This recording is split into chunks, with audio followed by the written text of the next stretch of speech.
new. Yeah. Okay, we're good. All right, go ahead. Okay, well, I'm Dr. Craig, and I've had the privilege to help families for the last actually 30 years, but 25 would be safe. And my wife, Janet Weil, was the ED of the school in Vancouver, Children's Hearing and Speech, but also before that at Peninsula Oral School in south of San Francisco, Redwood City. So I've had a long history. And the good news about a long history is that I've seen kids from the earliest ages now through college. And some who didn't go to college, I've seen them through their choice of occupations. So I have a lot of hands-on experience that I'm willing to share with you. And the first part, I don't know if the modules got sent out earlier, but the first one is called My Child's Future. And I say this because there isn't a parent of almost any child, but especially kids. Participant has set the caption language. Okay, great. So that parents are basically concerned about a couple of things with their kids. First, will my kid be okay? Will my child be okay? Will they make normal development? Will they be able to get on with their lives and their occupations? Will they be able to be socialized? Can they actually compete in a very competitive world? And I must say the good news is that after almost 30 years and seeing some of the kids now have their own families, I can say the answer to that is yes. The point I want to make here is that deafness or hard of hearing does not define your child. Now, some parents find that difficult to believe because you're so busy dealing with extra meetings and language issues and everything. But the reality is that your child has their own personality, their own desires, and their own proclivities to succeed, which you nurture. And that's a very important point because some parents get so concerned and anxious over their kids' hearing, their child's hearing, that they forget who their child is and they just focus on hearing issues. Hearing issues are important, there's no doubt. But the reality is that your child has a personality and a cognition that belongs to them and them only. Okay? Children are not an extension of their parents, but have their own uniqueness. And sometimes it's very hard to learn that. Having grandkids, I know, because you want them to behave a certain way or you have certain expectations that sometimes they don't meet, but you realize that they're different people with different needs and different cognitive development. So my first point is your child has an identity of their own. The second point that I want to make that's really, really important is what I call the zigzag theory of development. If I leave you with anything tonight, the zigzag theory of development in practice is important. Now it goes like this. All of you assume that your children are going to develop in a specific way, that development is linear, one foot in front of the other, and that you almost want to predict, my child is 2, therefore its language is X. My child is 4, therefore my child does this. In child development, it very seldom happens in a straight line. This is key. Sometimes you get forward and sometimes you get back. Sometimes they have a few more words and sometimes they don't. And you may be hanging on every word that you want to make sure the development is in a straight line process. But I have some news after 30 years. Save the anxiety of straight line development, take a breath and realize that they may go sideways for a little bit and then they're going to come back. And if you're patient and supportive and provide structure, they will find their reality and develop. Again, it's a zigzag. I don't know how many of you have had different careers or started out one way in life and ended up another, or you're even in a place you didn't expect. You even have some skills that you didn't expect. Most of us have had zigzag realities, not straight line realities. So I hope that point is really clear, because often what happens, you expect from teachers and you expect from the school system that your child is in, that they're going to make predictable results. They're going to go straight line. Again, sometimes you see straight line and then they don't. And all of a sudden it's like tying their shoelaces. They can't put the bow together. They can't quite tie it. And one day they tie it and you go victory. So I will open it up for a little comment. And there's a lot more, but I rather hear like your doubts or concerns, or your kids are trying to fly at 2 years old, whatever they're trying to do. I think it's important because there's a lot of emotions about hearing loss. Can you recall the first day that you got the diagnosis, or the first day that you realized that your child had a hearing loss? What was that day like for you? Who wants to volunteer? No, nobody volunteers? I can tell you, you weren't smiling and happy and feeling anxiety free. I can tell you that. And I can tell you we're really hyper concerned. What do you mean my kid has a hearing loss? What is that? Oh God, what are the implications of that? What do we have to do? Right? And then the anxiety starts. And then the questions, will my kid ever be normal? How bad is the hearing loss? No one has joy about a kid's hearing loss, not because it's going to determine their entire life, because pretty soon the hearing loss will become just one element of their life, but because we always read in the worst things that we can imagine. Hi. Okay.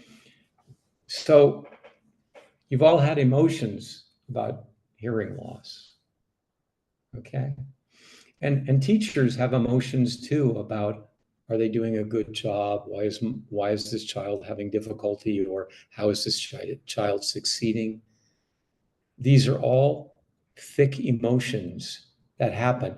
Or how about in a relationship? This is where it really gets interesting, where somebody has a wife or husband or significant other, has a feeling about their child is making the progress that they anticipate. And the other person says, no, they should be doing X. No, they should be doing Y. It's a very, very common thing in relationships to have one party feel more like they want something to happen than the other party. Like usually one party's reassuring, like, it's okay, he or she is okay, it's going to be okay. No, they're not learning language very quickly, they're falling behind, I know that's not working. And you have this. So raising a child is emotional anyway, but raising a hearing impaired child is super emotional, including grandparents, which can be, it's interesting if your in-laws live close, well, they have all kinds of opinions about how you're doing and how your child is doing. So there's that. There's extended families. So development is not a straight line. I guarantee it. I'll stake my life on it. After 30 years, very, very seldom see straight line development. Number one. Number two, the emotions that go with hearing loss are significant. You need to recognize them and share them with your significant other. You know, my child has not had new words in 2 weeks. I'm terrified. I mean, I'm really like, how can this be? Now, in some situations, it was even so emotional that some of the parents would blame the teachers, that teacher's not doing his or her job, is failing, she's not getting the attention she needs in class, and really lots of anxiety. And then the language starts to come, and it's like, wow, it's working. It's something is happening that I didn't anticipate. So the emotions, the not straight line, the influence of significant others in the family to share feelings about your concerns. And I'm really anxious that my child is not making progress. People usually don't talk about their emotions. In relationships, you'd be surprised how many times you say, well, have you shared your feelings with your significant other? And it's usually like, not really. We're so busy and so overloaded and so time pressed that we haven't. So any comments so far? If you don't have any comments, you're going to have to listen to me for a long time. I'm trying to put 30 years into an hour. It's like, or any concerns? How about emotionally? How many times have you guys freaked out about, is my kid making progress? Are they going to be normal? Or how are they like the other kids? Are they doing okay in class? Do I need to give them special attention? How about that? And with those of you who have kids who have brothers and sisters, let me tell you, there is always a guilt situation where somebody's getting more attention than the other one. And one of the kids is always coming and saying, how about me? How about me? And then you find yourself torn between two kids. So all this is highly emotional. Any comments? Vivian, how about you? Any comments? Any personal experiences? Yeah, actually, that I have to teach the hearing loss kids in Taiwan. So I think that most of them, their parents meet the first day they got a hearing loss or diagnosis. Yeah, it's very sad and scared. And what should I do? I think they have no any idea. So they have a lot of the emotion. Also, they get into the class and they still have emotion. Yeah. Yes.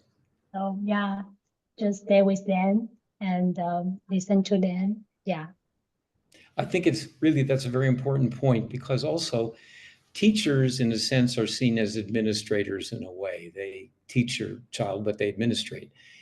To be able to say to a teacher, how are we doing emotionally? Let me tell you here's what some of my feelings are. And to share feelings is really important, because you have the feelings. There isn't a parent who's not hanging on word development, for example. It just doesn't happen. They all think about, our 5 words this week, let's mark them off on the board. So, but to share those emotions with the teacher is really important, to not wall it off as if the child is being administered.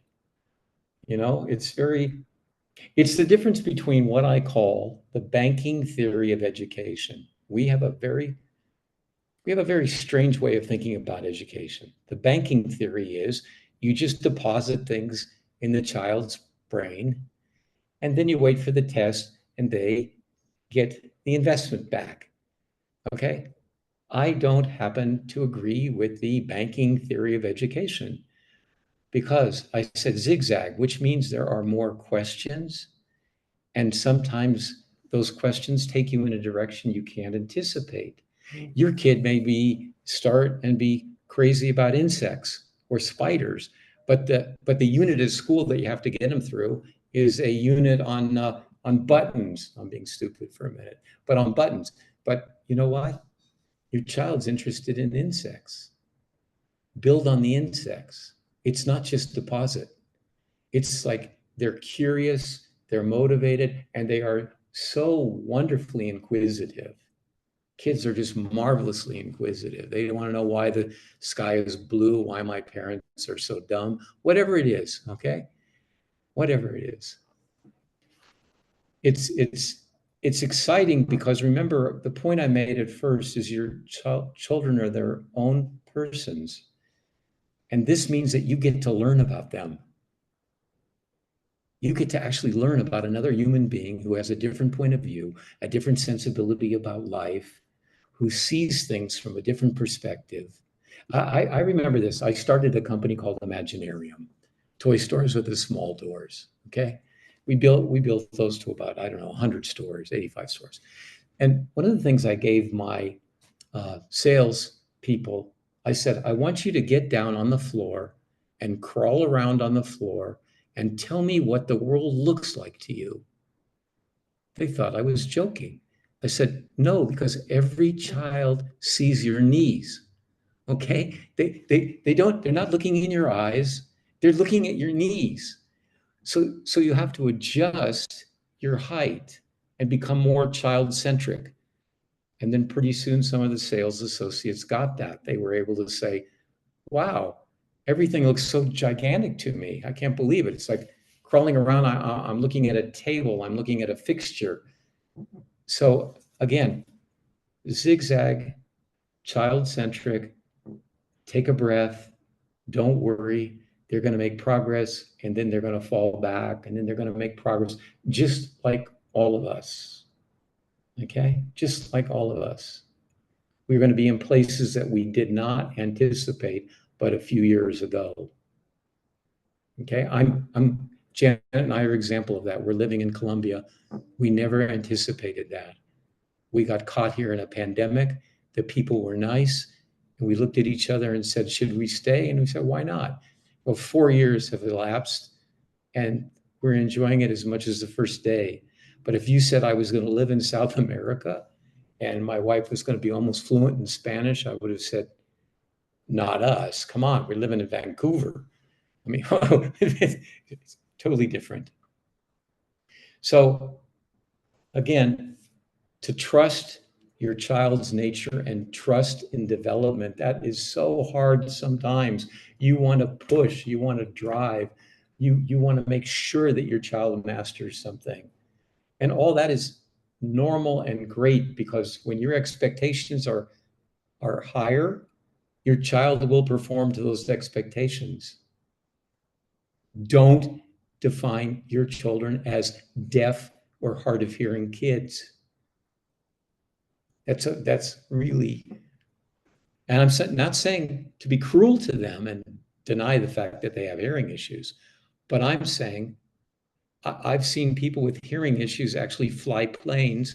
When they sued the FAA with cochlear implants, they sued the FAA to get permission to fly because they wanted to fly an airplane, and they did, and they won the suit. So I have seen that in my life continually. A lawyer that's deaf, that really has struggles listening to clients, but they're a lawyer and they're doing really well as a lawyer. So again, trust your kids. Any questions, comments? Question. Yeah, where are we? Hi everyone. My name is Anna. Thank you so much. It's a great opportunity. I really glad to be here. I have a question. So knowing all of this that you mentioned about zigzagging and everything, but still, what we are as a parents can do to develop, to help our children develop like in their best possible way? Because anyway, everyone wants to be wants the best for our kids, and it's sometimes just I don't know, should I leave it like this or should I push a little bit forward, like just to help her to make progress, like to choose the best program, the best school, the best everything. How can I know the balance? How can I see this balance between let my kid to be who she is and at the same time challenge her and create the best environment for her for development? Okay, that was the easiest question that anybody has ever asked me, and I give you a 2-minute answer. Okay, I tell you a story first, all right? There was a Nobel Prize winner, and they said, well, what did you do to win a Nobel Prize? How, I mean, you're genius in chemistry. How did you do that? And he said, it was my mother. It was my mother, because when I came home, she never asked me what I did in school. She asked me what good questions I asked that day. Helping kids ask questions is about the best thing that you can do for a child. Number one, what good questions are you asking? For example, if a child reads a book or looks at a picture book, the question is, what good questions do you ask? What do you see?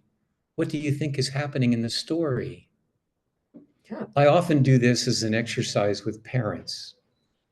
I take a simple flower and I say, how many questions can you ask about this flower? And they will say, what color is it?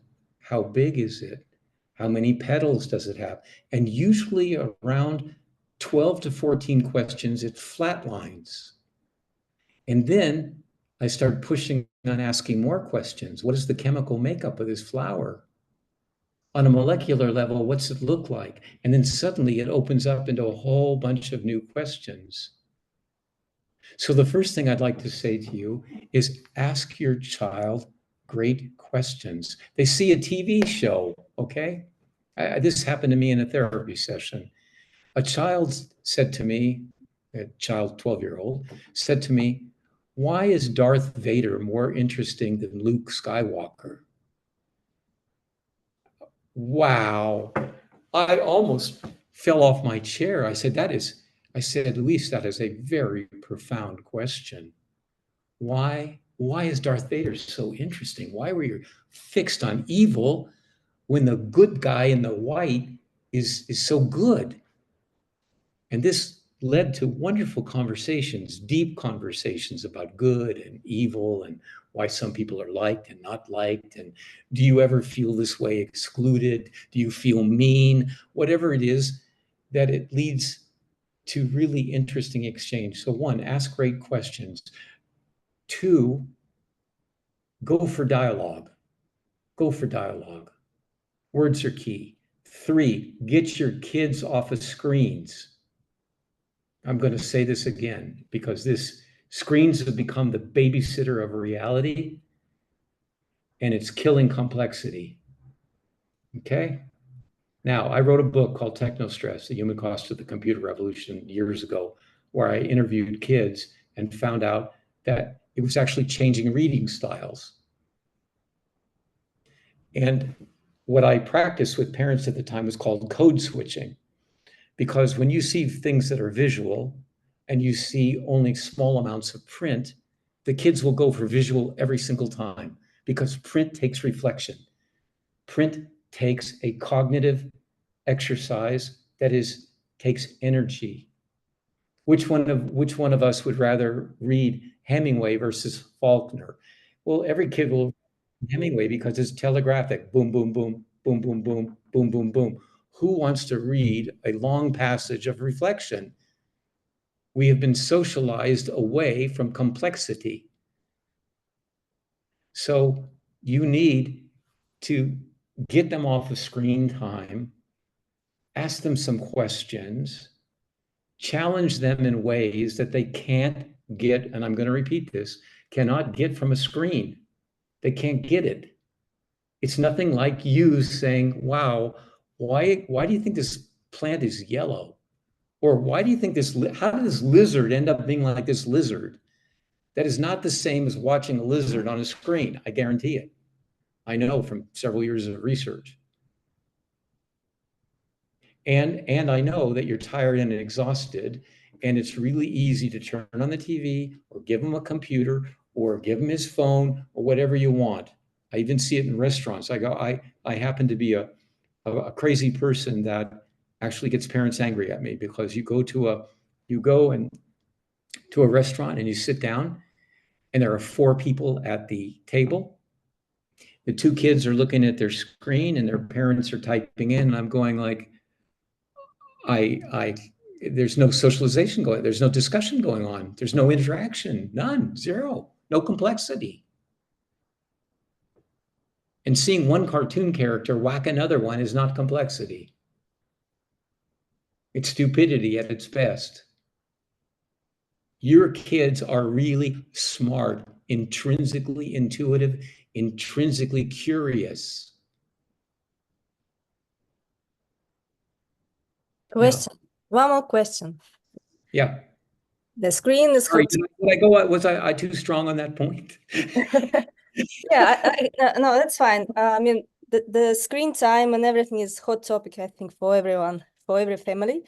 And I Yeah. agree with you totally. But still, I would like to know, how would you deal with the situation? How would you limit the time? So we have rules in our family when and how long we watch and TV, and we don't even touch any screens during meals and restaurants, meetings and everything. But still, how would you explain a child who wants to see movie because it's cartoon because it's so good nowadays? And yes, this it's, in my opinion, it's like conversation. It should be, you should like explain your child why it's good and why it's bad. Would you can you just maybe like Yeah. recommend any how would you do that? Okay. Let me just say first, to get this, I am not anti-computer and anti-screen. In fact, the literature is very strong on this, that new robots teach better reading than teachers in comparative studies until kids are about 7.5 or 8 years old. So what's coming in education is going to be, unfortunately, I think, more screen time and more robotic training.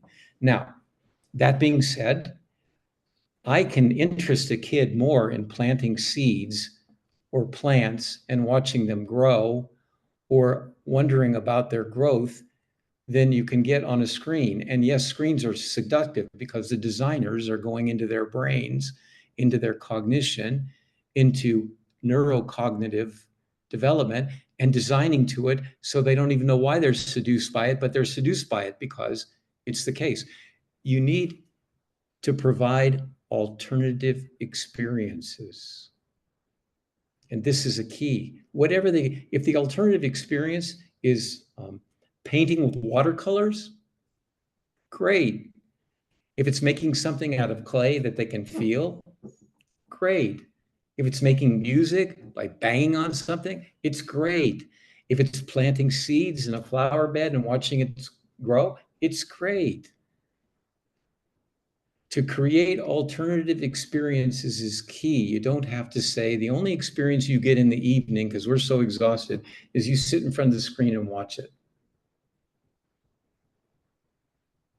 Putting kids with Lego, whatever you do is really important. And I realize, listen, I know I got grandkids. Okay, I got 3 grandkids. When they used to come over to the house, I'd say 3 of them. Oh my God. Okay, here, let's watch this together. It's like it's really easy to do, but also providing different kind of experiences is really important. Clay is a good medium, especially if you're looking and thinking about your kids. Is my kid really kinesthetically oriented? Are they really into movement and feeling? Let's do clay together. Let's do dancercise together. I don't care. I need some exercise. Let's make some music together. I used to take my granddaughter, we used to make music together. We used to get a kick out of it, just banging things and making music. And we used to laugh because it was so bad. And I can't do anything with music, so they would always laugh at me. But the point is, create alternative experiences. And again, I'm not down on screens. Screens especially for, like, you could do math and stuff like that. I mean, I'm not down on screens, but I am down on every time a socialization happens at dinner time, going out to dinner, in the evening. Giving them screens is not a solution. It's not even. This is where, listen, I argued with Apple, I argued with IBM, they all thought I was a Luddite, that I hated machines. I don't hate machines. I hate pawning kids off on electronic babysitters. That's what we can do better than that. We can do better. I can do better. If I have to compete with a screen with a child, I'll win every time. It starts out like this. And then it ends up like this. We as humans, as children, we want human contact. We're starved for it. And the more our work in our everyday life is screens, the more hungry we are for real touch and real care and real hug. Screens don't give hugs. You know, Bruno Bettelheim was really interesting. He wrote a book about kids and dreams. Okay. He realized that a child that he was trying to teach could not master the language, could not master this scene. Okay, now think about how many times you've asked a kid about a scene, your child about a scene that they viewed. Okay. And he realized that this child could not master the scene because the child's mother was sick. And the child was so focused on his mother being sick that all the child could see in this story was, my mother is sick. And Bettelheim was good enough psychologist to say, well, what's happening in your life? The child said, my mommy is sick. Oh, okay, let's talk about your mommy and how your mommy relates to the story. And click. That was the click into that child's reality. That's why I say your children all have their own separate, fascinating reality. And we forget it because we're so time pressed. On to the next thing. Let's go. Come on. You're too slow at eating breakfast. I'm going to drag you out of the house. You don't cross the crosswalk fast enough. Why are you walking so slowly? So we have to slow down and understand that these are really interesting people. Other questions, or did you get that answered, or do I need to? I feel strongly about these things. Thank you. Okay. Socializing, well, I could deal with also psychological issues between parents, by the way, because sometimes I say to parents, they come in and they talk about their child, and the only thing they talk about is their child. And then I say, well, what do you like about each other? And they look at me like, what do you mean, what do you like about each other? I said, when's the last time you had a conversation or a night out by yourself, or any time to just say, you know, I miss talking to you about something? Because we get estranged from each other by having our kids as the center of our conversations. It's easy to get lost in kiddom. One time I asked a couple who came for therapy, they were having some issues. They were disagreeing about what to do with their hearing impaired kid, cochlear implant or no cochlear implant. One wanted cochlear implant, the other said, no, we don't have to, just teach them sign language. Anyway, it was back and forth and back and forth. And I say, when is the last time that the two of you ever just went out and didn't have a conversation about your child? Completely no conversation about your child. They looked at me like, it's been a long time. And I think you're going to find out with parents, or as yourself as a parent, that it's important to stay with your relationship and get some time for that. Now, I know you're going to say, well, it's a contradiction. You just told me don't put the kids on a screen and spend time with my kids. At the same time, I got my husband or my wife or significant other, whoever it is. You say, yes, it is a juggling act. It's a juggling act. But don't forget to get your in-laws, or the other thing, to share your child with other hearing impaired parents, that you can say, can you take them on Saturdays so my husband and I can just go shopping and relax, or out to lunch? This is a very, very common problem. It's like, what are we going to do? Like, my in-laws aren't in town. I'm always taking them there. I can't take them. You can share childcare with people in your school. It's one of the best things we did at Peninsula Oral. We set it up so that parents got each other's numbers in exchange, and they could hang out, say, here, this weekend, you take my child, I'll take yours next week. Okay, great. So they'd go to the park and stuff while the other parents went out and had a nice day. No kid discussion. Imagine. I see some smiles, so I know you've been thinking about it. I want to talk about how many parents are concerned about mainstreaming. No? Too early yet? Okay. Mainstreaming. Good. I'm going to talk about mainstreaming for a minute, just for a minute, because it's the way the system works. This is especially problematic for parents, particularly mothers, who are internal.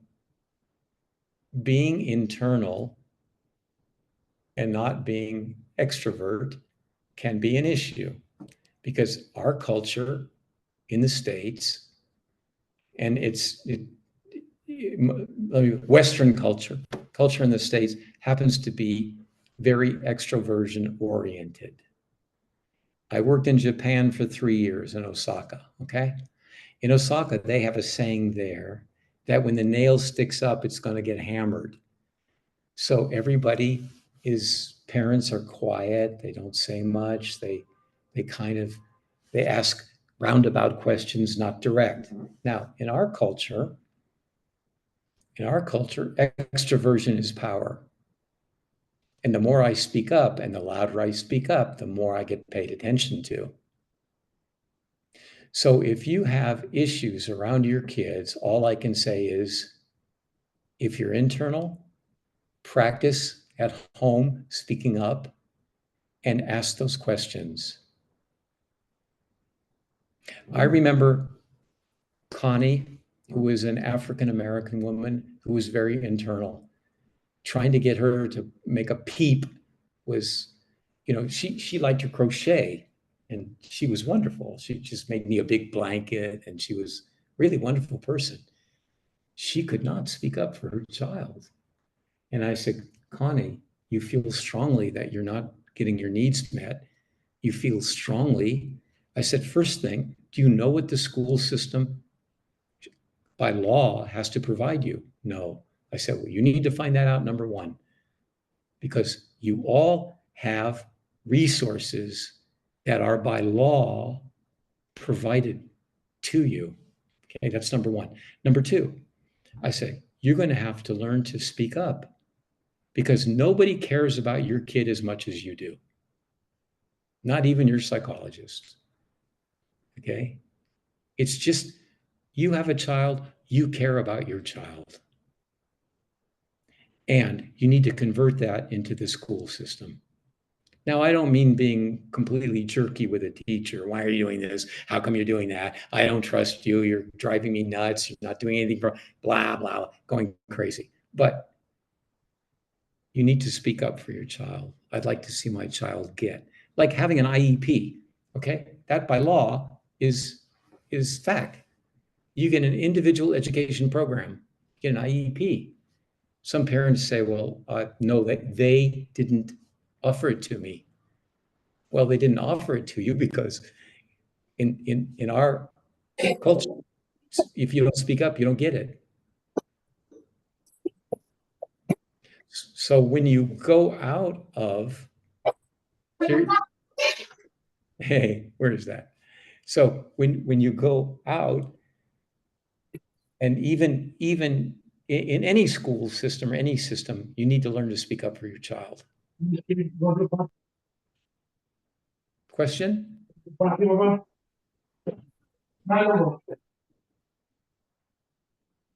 Somebody's speaking up. Anyway, speaking up for internal people is a very difficult one. To find out what the laws are and what you actually do, because you'd be surprised at how much support, social support there is for a hearing impairment. Okay, that's a very important thing. If you feel that you're not getting something, I really in San Francisco, in Vancouver, and the West Coast is really a great place to have a hearing impaired child, because there are other places that there are very few laws in place or very few trained personnel. But you all have really good trained personnel and very very good support. And if you don't speak up. So any other about being mainstreamed or about what to expect? Yes.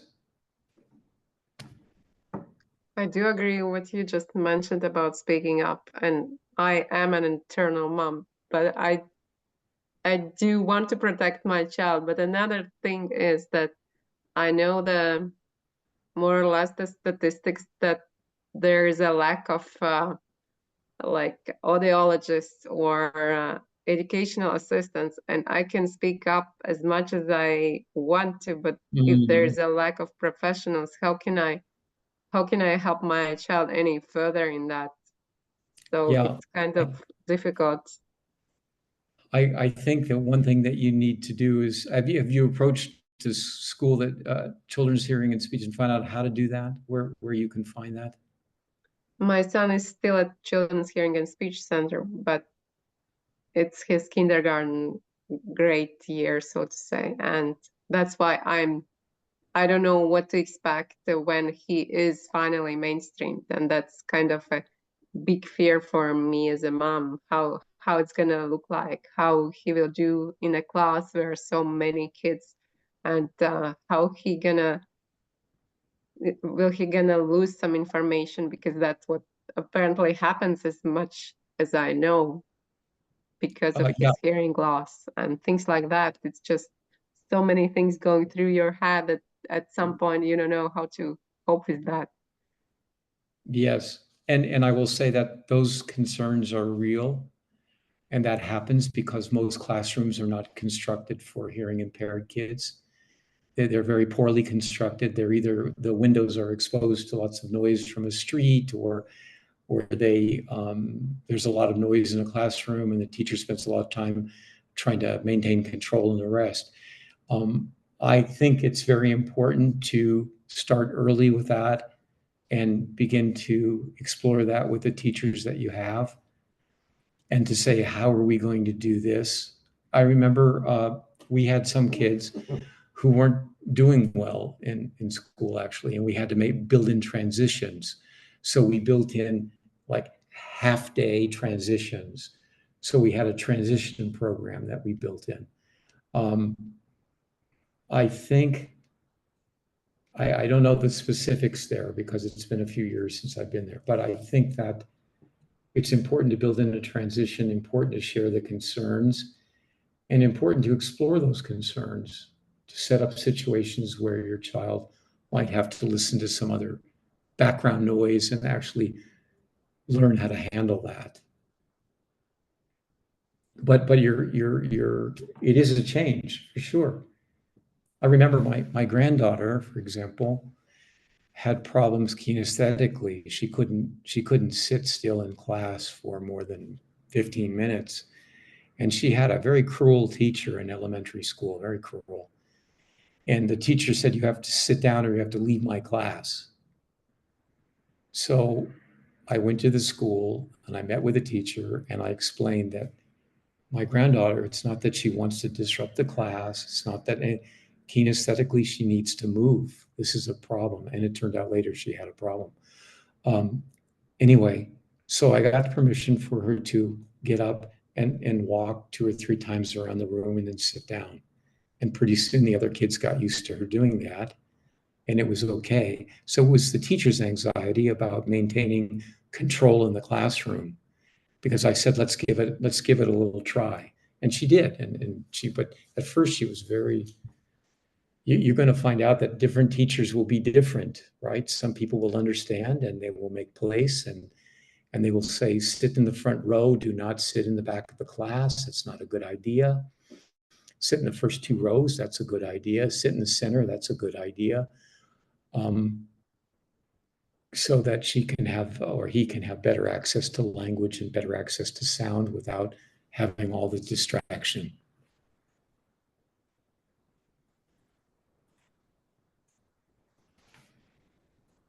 Again, I have total appreciation. It's not always as easy as I'm saying. I totally get that, all right? But as an internal person, it's going to take you a special practice to speak up. you know?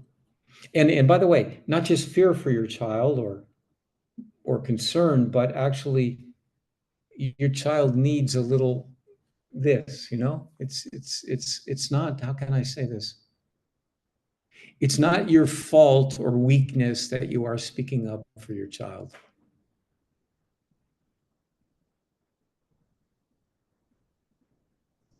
Other comments or questions? Let me see. Okay. Oh, somebody asked me what the other thing that you can do. Okay, there is a whole school of thought in behavioral psychology that is really good for kids, and it's called self-reference.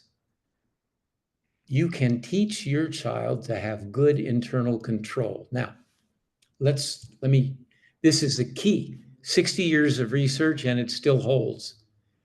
It's called locus of internal control. Now, let me tell you what I mean by that. There are some cultures and some people that think that what controls my life is God or fate. They have very low internal self-control, so that when something doesn't go right, I fail a test, I didn't get the job, it has to do, God didn't want that for me, or that's because the weather was bad today, or it's always externally oriented. That has very little survival value. This is from 60 years of research. This is not Dr. Craig's fantasy of reality. Internal locus of control means that a child says, or you help them say, I can do it. I can handle that. I need help with this. I don't understand that. Can you slow down and help me grasp it? The I reference is very, very powerful. We know from studies on women, for example, and workplace, and we know from studies on women and getting their PhDs. The guys, if you ask them, hey, what are you doing with your PhD? I'm publishing, just like that. Yes, the women, what they do with a PhD, they say, I don't know, I passed it. You aren't going to publish it? It's internal locus of control. I control myself, my body, my thoughts, my direction. Now, I'm not being solipsistic, meaning that there's no environment or context. But what I am saying is the more self-reference for your kids, the better. I can catch that butterfly. Really? Yeah. I can cross that log. Really? You? Yeah, me. I can do that. I can put that soccer ball right in the net. Really? Cool. Let's see. The more I reference, the better. I can do it works. If you set up a situation where you say to your child, what are you reaching for this week? What do you want to happen this week for yourself? What do you want to happen? What do you want to learn new? What? Yeah, what do you want to learn new this week? What are you interested in? I'm only interested in screens. I'm only interested in, whatever it is, Kermit the Frog. I don't know, whatever that child's interested in. But what are you interested in learning this week? I'm not interested in learning anything. Really? That's surprising. I don't think you will hear that, but you could. And it's a very interesting place to start a discussion. We often think about it's all other oriented. The reason you go to school is because you have to. The reason you go to school is to pass tests. The reason you go to school is to get by. Well, maybe not. Maybe the reason you go to school is because you had some questions to answer. What questions are you asking? What are you thinking about? I find kids' fantasies, lives, and the way they construct reality really interesting, because you're going to lose it, because they're going to hit teenage years and they're going to be less creative than they were at 5. I guarantee it. I've seen it. And I'm trying to answer it myself as a psychologist. Does it occur because it's natural? Does it occur because the school system whacks them to the point where it gets them to sit down and look straight ahead and record answers? Or is it part of human development where we just learn to pay more attention to empirical everyday stuff and we forget about imagination? Some computer geeks get it, but kids Picasso said, "It took me my entire life to learn to paint like a child." It's profound. It's just profound. Your child will paint now and make clay now and designs now that later in their life will be gone. It will be gone. Try it yourself. And then look at what your kids are doing. Try taking Miro and looking at a Miro painting and say to your child, "What do you think?" "Oh, Mom, I can do that." "Wow, it looks better than Miro." We could sell it as a Miro signed copy. That's what's bottled up inside their brain. And they learn through constructing reality. They don't learn through sitting and watching screens and sitting and being lectured to. Hate to tell you, but the literature is really clear on that. They learn by encountering the world. Otherwise, we would watch films on relationships. Oh, here's how to relate to people. Oh yeah, I just watched this film. Cool, now I know how to relate to people. Really? I don't think so. They learn by constructing their world, and they construct a world by encountering it. And they learn about their worlds through olfactory. What's it smell like? What do you hear? Can they identify a bird sound? And we become environmentally dumb. Speaking of questions, if I asked you, what are the 7 different kinds of trees, can you name them, and where they come from in your neighborhood, I will bet your scores are not going to be high.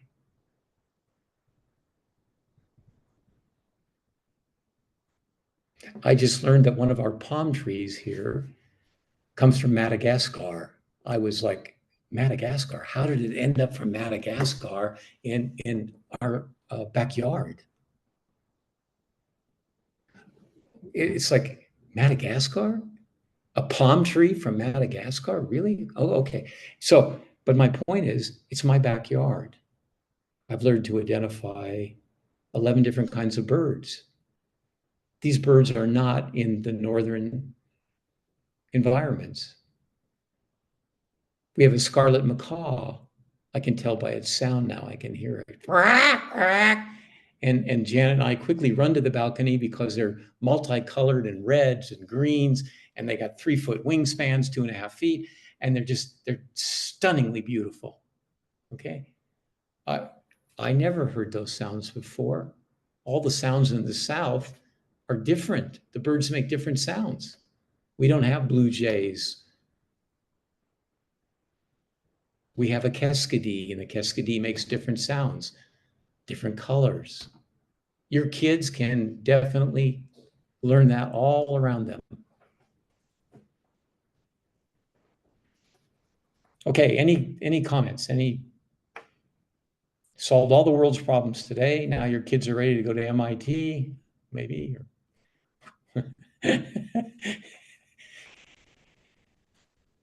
I wouldn't send them to Harvard, or maybe not even Yale, but I would send them to MIT. MIT is doing great. MIT is doing state-of-the-art, really interesting chemical work. on particle mixtures and stuff. Anyway, and growing ears, by the way, Stanford's doing a good job. They're far along in growing in the inner ear. Yes. One of my questions is, maybe you can help me understand that, or have you experienced, you have surely experienced that in your career, then hard of hearing or deaf kids who turn into teenagers, or when is that age when they start comparing, why am I like this, or why my siblings are, for example, not, not hard of hearing, they're just typical hearing.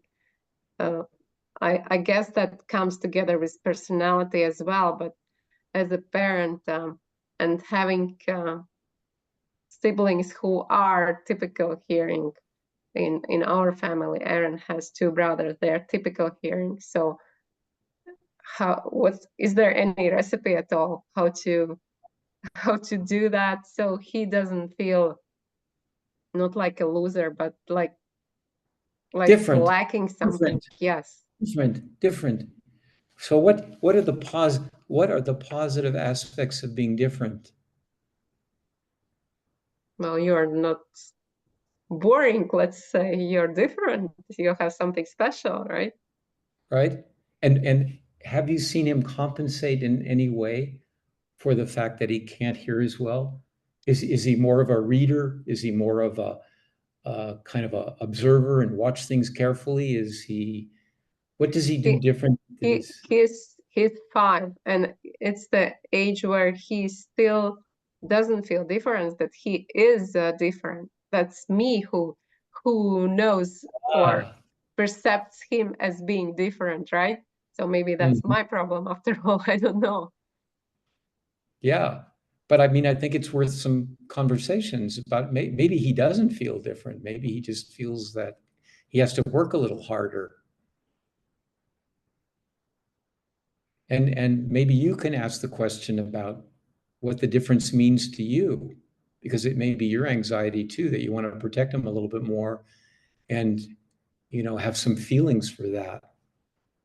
Like the other kids get along okay, they don't have to worry when they cross the street, they can hear fine, but my child cannot hear, and therefore I have to intervene and have more protection. There's definitely more protection. But have you experienced, like, I don't know if I can call them as your patients or it's I don't patients, know, clients, yeah. when they are struggling with that they are different, and why are they those who are different? Why are not they the same, listening to music and things like that? I've had kids throw a tantrum that they hate it, that they can't hear as well, and I've had other kids who respond that, my world is quiet and I like it quiet. I don't like all the noise, because the noise it sounds they don't like it. They want quiet. So it is individual differences, and I've had to deal with that because that's what people are experiencing. But I've seen both. I've seen I'm okay with the way I am and I'm different, and I've seen, like, I hate this. I hate that I'm different. I hate that the other kids see my cochlear implants. I don't like it. I feel like a freak. I've seen some kids be cruel. Actually, I've seen them be cruel, about make fun of it and blah blah blah, and sometimes they have to learn how to explain that they have a cochlear implant, that they're different, that this is helping them hear. Just like a baseball glove helps you catch a ball, this is helping me hear. So you can't. It's virtually impossible to protect somebody from the difference. But it sounds like you're internal enough and related enough that you are providing support and protection, and your child will discover the reality. And some of it's, I wanted to know why I lost my hair at 19.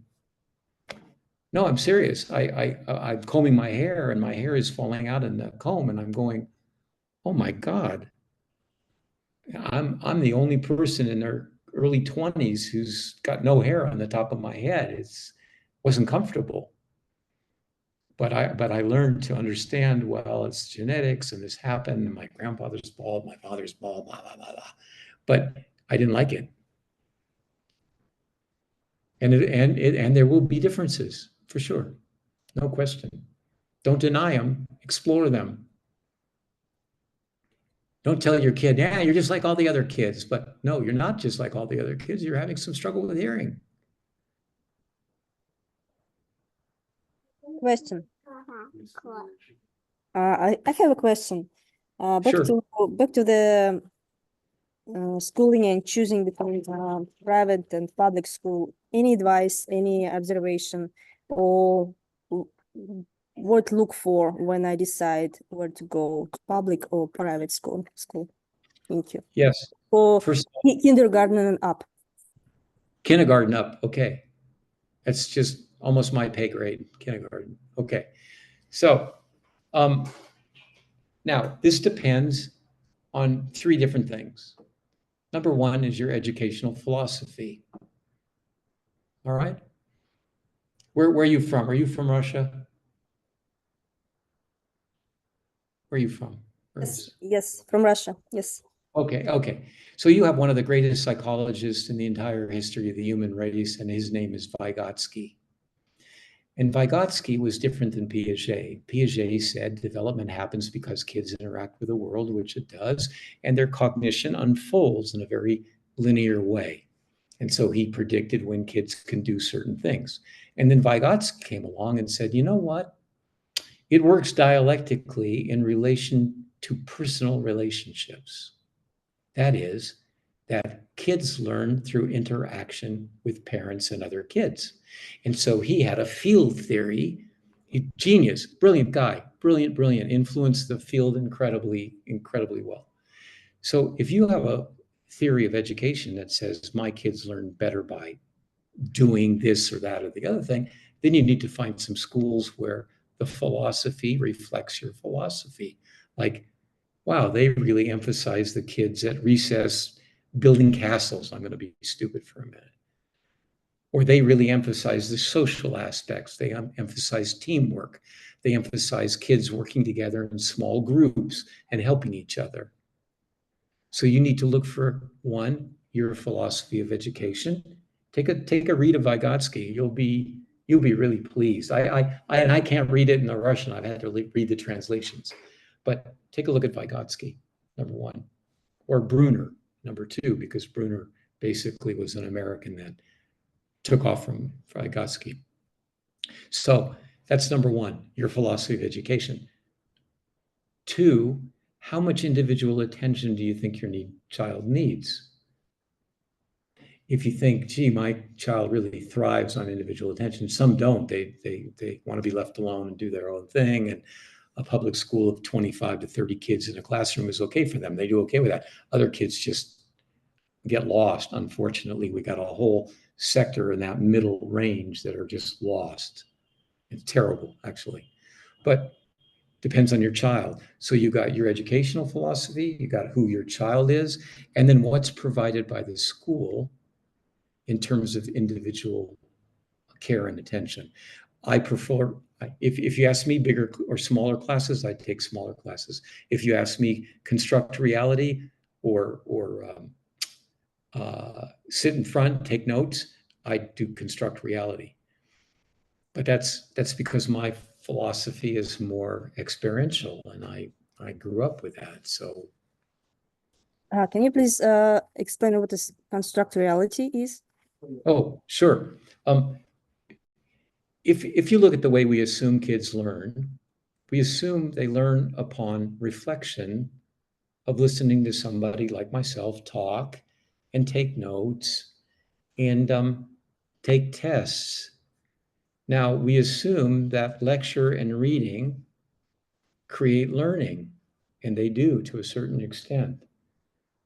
But learning by doing is very different. For example, I think maybe Piaget uses this example or one of his studies.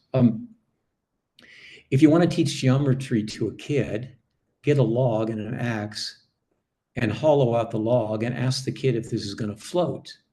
And the kid would say, I don't know. Say, well, how much do you take and hollow out of the log for it to float? Well, that can be figured out with some simple math. That math is displacement. So if in reality that's the case, then the kid can learn by doing. Oh, whoops, it sunk. It sunk. Well, sorry, miscalculation. So you have some schools who emphasize learning by doing, by actually building something. Another example I give is on a computer, anything can go together. You can take two joints, you can build a house with joints of steel that bend any which way. But in reality, if you take a 2x4 and cut up some wood for a kid and tell them to hammer it to put them together, which I think is a great exercise to build stuff with wood, that basically the child learns lumber doesn't bend around corners. It's forced into right angles. So what you can do on the computer is, sorry, it isn't going to happen in reality. So there's an empirical richness to reality. And if you choose a school where they emphasize that, then that's a point of view. That's your point of view. Somebody would say, well, we don't believe in that. We lecture and we give tests and we give the kids the tests beforehand. They learn to the tests. They do really well. So, Okay, one more question following that. So we are debating with my husband. Doesn't matter if we choose very strong academic school for early, like in elementary, like school, or it doesn't matter. And if kid will go to the very advanced and academically advanced school, like in the middle, she will be fine. So is there any researches on that? Does it make sense for kids go to strong academic school early, or it doesn't matter? Go wait for high school and she will be fine. Okay, here I give you literature and then I give you my opinion. The literature says, and I really, how to say this? I'll be careful here because it goes like this. I don't care how much academics you give your kids when they're kids, it's not going to make a difference in their reality. We have 20 and 30-year longitudinal studies that indicate that kids who did really well in elementary school, junior high, end up in life not doing very well, not performing very well. And kids who basically didn't perform very well suddenly found an interest and a love and zoom. So it's zigzag, like I said, it's not a straight line because you got a little genius at 5 or 7 or 10 doesn't mean that they're going to be a little genius when they're 23. It just, the literature is really weak on that. Now, the literature in poverty is really strong to say early intervention means that the kids get a better chance in school, but not later in life. The literature flattens out, the comparisons flatten out. So what I think, and I come back to again, encourage your child to ask questions and to learn and help them discover what they're passionate about learning. That learning is not just about going to class and doing well on exam. Yeah, we all want our kids to do well on exams, but it doesn't work like that. The literature, if you look, and I really welcome you to do this, is try to find some famous people that you feel really strongly about. For me, might have been Einstein or Bohr or some of the physicists, which I find really fascinating, and read their autobiographies. And you're going to find out, like, whether you like, if your kid's athletic and you can read the biographies of coaches, John Woods at UCLA, who had like 7 all-time winning teams, he grew up very poor, and he used to use socks that he tied together to try to throw through a basketball hoop. And that's what he did, tied socks together, okay? And he lived on a farm, and he was a very poor kid.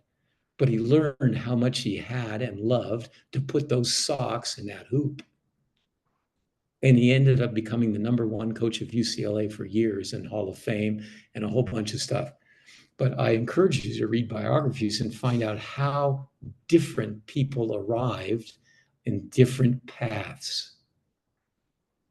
You know, Einstein, working in a postal office, had a little different brain than the rest of the people in the postal office. So again, take a breath, find out what your kids love, support them. They're only partially defined by their hearing impairment. They're not defined by their hearing impairment. They can discover the world. It's going to be zigzag. If they find something they love, like dinosaurs, go in all on dinosaurs. They would be really interested to know that frogs were about 500,000 years before dinosaurs. Frogs came at the time of dinosaurs. And when the dinosaurs died out, the frogs speciated. Any kid who isn't fascinated by the fact that frogs took off, they took off. Dinosaurs died, and frogs said, hey man, there's food for us, and we don't have to worry about getting stepped on. Whoosh, they took off. These are fascinating things for kids. Frogs are like, I love them, they're super. Spider webs are the strongest material, among the strongest materials on Earth. Wow. Wow, that's, yeah. Kids like spider webs. Kids like frogs. Kids like tadpoles. I can't believe it. Kids can't believe that something that's really ugly turns into a butterfly. I mean, how's that possible? I myself am like fascinated by that ugly little thing on the plant is going to turn into some beautiful morpho butterfly here that's this big and flies around, and wow, it's pretty. So your individual philosophy, your child's need for individual care, trust your child, look into the environment, find out what you like, and don't go crazy over the fact that your kid got a C in science or math. That maybe they're not interested in science or math. And maybe what happens in college, they go, I just took a paleontology class and I'm crazy about paleontology. Wow. Well, they'll stop getting C's in science, guaranteed. So that's the zigzag, and that takes tremendous trust as a parent, tremendous trust. What else? We're going to run out of time. I could go on like this. I'm crazy about kids, and I find them, some parents find their own kids boring and stupid. Now, you ask them, you say, how'd you like to spend the day with your child? No way, blah, blah, blah, blah. Say, because they don't see their kids as cognitively interesting. A lot of parents, when they go to work, find their work more interesting than their kids until you start asking them, what do you know about your kid? How's their brain work? What do they see? What do you mean how their brain works, or what do they see? What do you mean? I said, well, what do they see in a frog? I don't know. All kids love dinosaurs. I'd say most. Dinosaurs are fascinating. I can't believe they roam the earth myself, but most kids are like right in there. They know Tyrannosaurus Rex. I mean, T-Rex is a hit. Okay, but what is it about T-Rex that's a hit? Mean and bad and vicious and tears up other dinosaurs. So really, wow, got all this oral fantasy aggression stuff that goes on. So I love them because they don't think like us. So I hope I answered the question about trying to select a school, and take a look at Vygotsky and see if you feel comfortable with the learn by doing, or you want your kid more in a classical school and taking notes and learning how to take tests. Some parents say, well, that's nice for you, Dr. Broad, but I want my kids to take tests. Okay, well, I can tell you the literature is clear in my experience. You cannot determine that that kid's going to be any smarter in life or any more successful in any career because they did well when they were 5, 7, 10, 12, 14. Forget it. Okay, any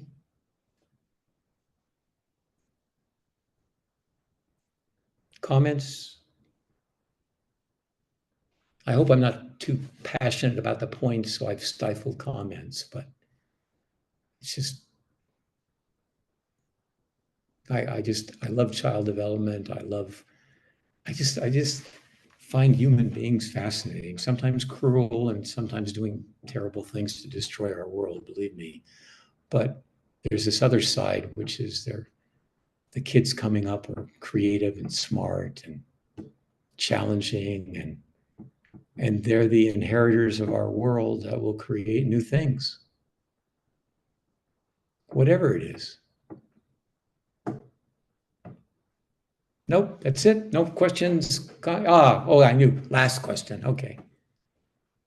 Another topic maybe, but in connection to the same thing we were listening to you talking about bullying. I know no parents want their kids being bullied, but I mean, kids who are having implants or hearing aids, it's kind of more possibility that they are visible to other kids who want to like take this opportunity and laugh at them, or I don't know, make fun of them.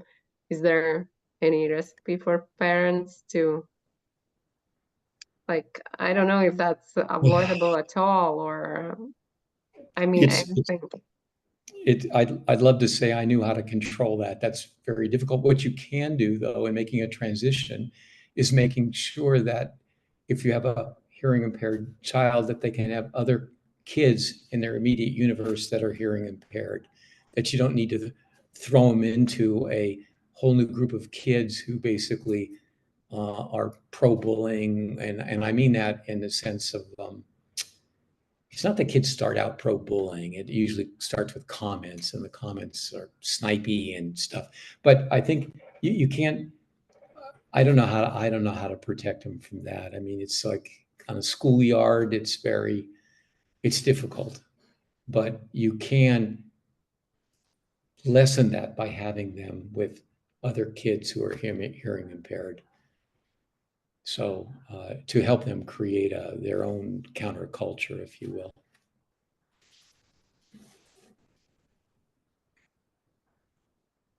Dr. Oh. Craig, I just have one more question. Yes. I was just wondering, we always ask our kids, like at dinner time or whatever it is, like, what is something that you learned new today? Or what is something that you like today? Or these kind of questions. But how would you teach them to ask those questions of, like you were saying before about, like how to teach them how to ask good questions? Oh, I use this example. Go pick a flower and ask them about the flower. Just pull up a weed. Take a weed. Sometimes I get the pretty, I forget what the yellow ones are called, but the pretty dandelions. Get a dandelion, you pull up a dandelion and say, okay, what kind of questions do you have about, what kind of questions can you ask about this dandelion? Or maybe even a pet that they have. Asking a kid, for example, to say, what do you know about your dog's teeth? What? What do you know about your dog's teeth? Dogs' teeth are really interesting. How they evolved are really interesting. Canine structure is really interesting. But everything that we take for granted, it's like you can ask your child. Parents thought I was crazy when I did it in groups, in a group therapy session. I would say, here's the flower, ask the questions. They thought, this is stupid. But in reality, we started to get some really interesting questions, and some people in the group really shined by asking profound questions. Others just gave up and said, I don't have any more questions. I said, are you sure? And then somebody in the group said, no, there are about a dozen more questions. So I think helping them ask the question is really important. For example, you take a plane that's made out of balsa wood and you throw it and it floats in the air. Well, ask your child, how's it float? Why doesn't it just sink?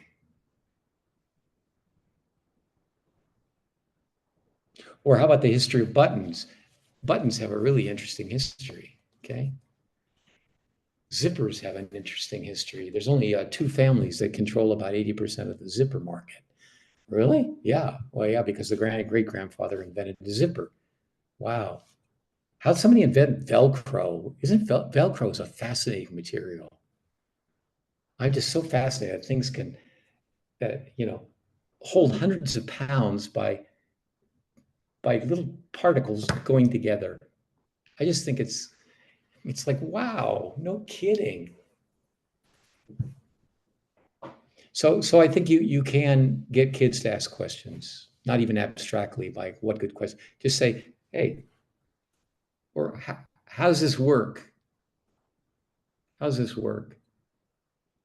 So I think it also comes with their comfort level too, because if the child's not very comfortable and asking or speaking out or think they might be wrong or Sure. this, they may not ask those questions. And it's just kind of trying to teach them, I guess what you're saying is how to ask the right questions at the right time or to the right person. Whoa. There are no right questions. There are questions, but no right questions. It's not a matter of right questions. If the child feels that you're trying to get the right question out, the ones that are internal are going to give you nothing. It's not a matter of, sorry to butt in like that, but there are no right questions. What is a right question? Or I guess how to phrase the question is what I'm trying to say then. Is about like if they're having trouble with math and they don't know how to do a certain thing, is how to ask the teacher that they need help with a specific subject, or like you said, like they're not getting it, so then keep saying, I still don't understand it, Sure. right? Until they get it right. So just, And then I you guess, can- phrasing how to ask the right wording, I guess, behind it. Yeah, then you can say to them, let's do a unit together on asking the teacher for help. Let's do an interchange on how do you ask the teacher for help? They go, well, and the teacher can see, and well, how do you ask for help? How do you ask what we're going to have for dinner?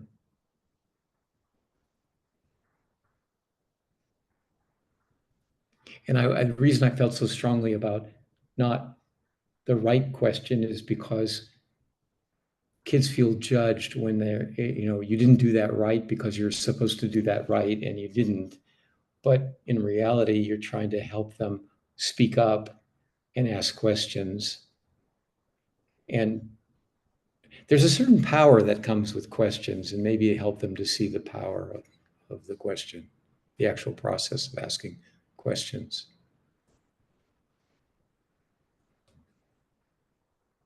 Yeah, kids are great at little, but the internal ones do have a problem for sure, because they have a whole universe going on in their brains, and they're not. I always had an easier time because I was an extrovert, and the culture rewards me for being an extrovert. Okay? You all have little Einsteins at home, or you all have Madame Curies at home. And trust me, they're going to become, I've seen so much great stuff happen. I've seen really good stuff happen. Okay, anything else? No? Fine.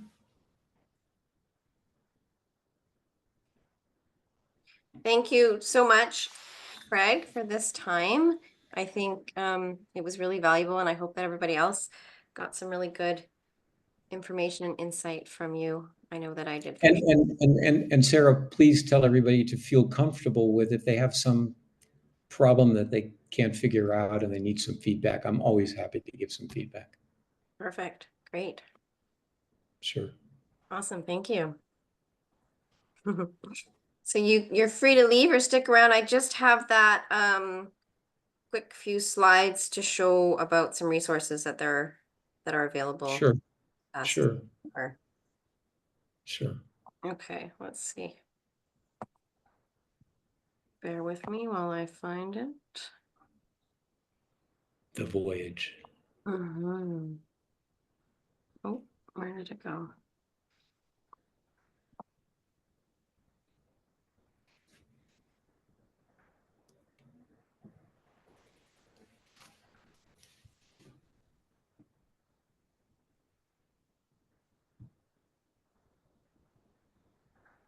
There it is. Okay, just share my screen. You know what? I'd like to make a suggestion Uh-huh. that all the parents read the Suzuki violin method, because Suzuki, who was able to teach some great violinists, associated love with learning.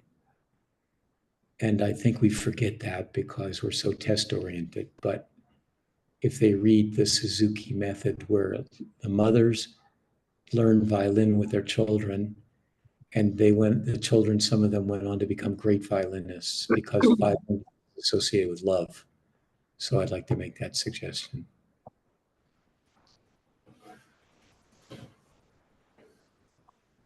Okay.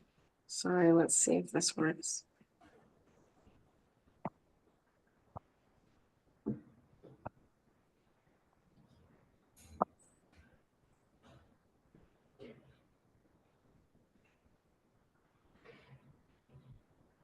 Here we go.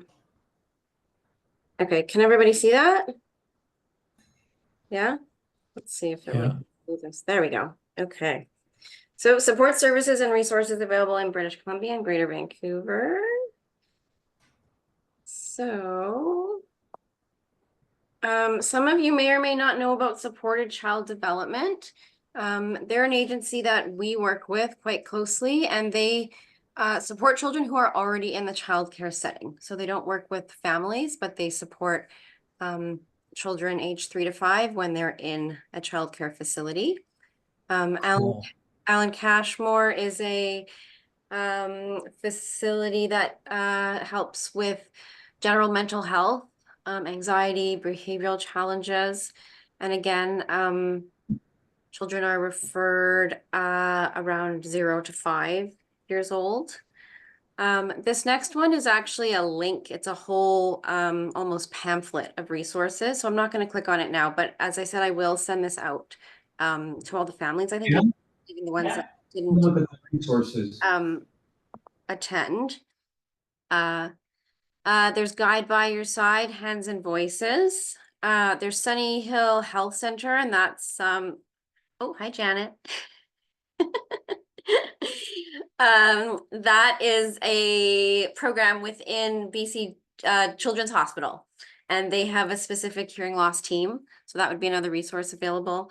Rolling with ADHD is a free online course, which I've actually taken. It is through the BC Children's Hospital as well, and it sort of has modules that you can work through, and then questions that it asks you for good tips and tricks and support available if you have a child with ADHD, different than hearing loss, but another special need.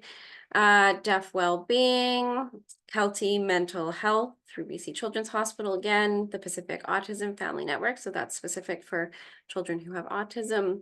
Local public health departments for nursing and audiology. Those are you know, nursing and or nurses, audiologists, SLPs that are available through our public health departments. And then this last one, again, it's a link of a bunch of resources available. So I'm not going to click on it again, but it's a whole list of other services that you can access. Well, let me go to the next. Oh, sorry, went too far. And then just this last one is funding, financial support that's available if your child has extra support needs or hearing loss. So there's the at-home program, there's variety funding, there's CKNW funding, there's the disability tax credit, and then there's the registered disability savings plan. So those links would give you some more information with that as well. I also wanted to say, I don't know if Aya is still on here. I'm gonna stop my share. There's a book called Just Ask, Be Different, Be Brave, and Be You. It's a beautifully illustrated book by, I don't know if you can see that, by Sonia Sotomayor. And every page talks about a different support need, sort of. So I think that's a really nice conversation starter with your children. And it shows that you might have hearing loss, but someone else might have something else. And everybody has their own unique differences, and that's what makes us special. I think if I remember correctly, I think it's sort of the theme is a garden. I don't know if you can tell, but each page shows a different flower or a different garden. So it's kind of neat. And that's it. This is Janet. I don't know if all of you can see. Janet was our principal, executive director. I don't know, what, 12, 13, 14, 15 years ago when I started at the center. Oh, you're on mute. 1 minute.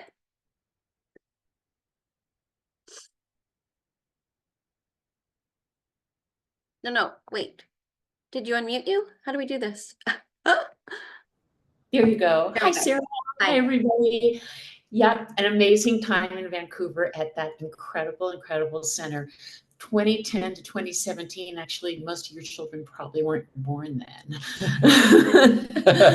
But Sarah, hooray for you. You're doing an amazing job. And thank you for having me. I just Yeah. get so much pleasure out of this.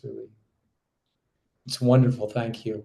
We miss you both, and Craig said maybe you'll come in the summer for a little visit. Oh yeah, cool. Yeah. Very cool. Because we love the Vancouver beaches in the Yes, summer. yes. Vancouver's great summers. You got to So- come when it's hot. Yeah, definitely. All right. Thank you so much. Thank you, everybody. Bye. Good Thank evening. you. Thank you. Bye. Yeah, great.